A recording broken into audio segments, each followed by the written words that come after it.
I'm Jake, I'm the founder and CEO of Monet. So the main thing we do at Monet is we're basically building a bank and a back office for creators, and that means everything related to finance, so access to finance, all your basic banking, your taxes, and all of the admin that you don't know how to do or want to do, so you can work safely and securely as a creator.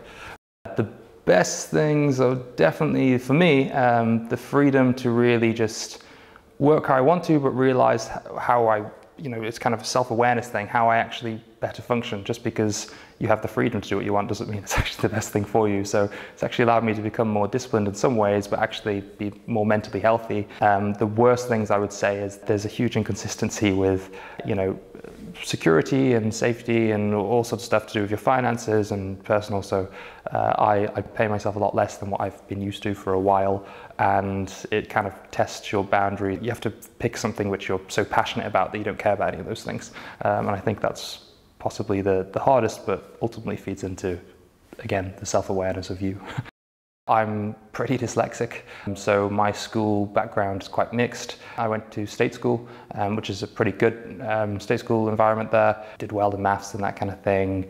Struggled with attention. Well, I have dyslexia still. The interesting thing about it is that even when I was tested, I had coping mechanisms already. And so I did well in most subjects for a while, but I just really struggled with various things. But I didn't really have a lot of the support I needed until I was at university.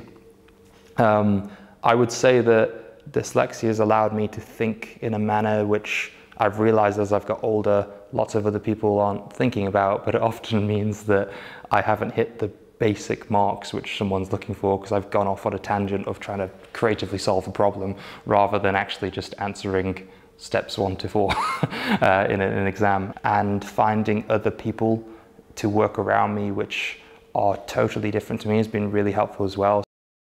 I went off to university and thought I'd get into sort of economics and asset management because that's sort of where my skills were. I joined marketing, and specifically in performance marketing, so it was very corporate, wasn't quite for me. I then met some really interesting folks, and they were building quite an interesting financial technology company. I traded up kind of this freedom of not quite a bit wild, but kind of good money and everything to work with really smart, intelligent people who I'd never had that opportunity before. Did that, and since then, I've left to start my own version of a fintech.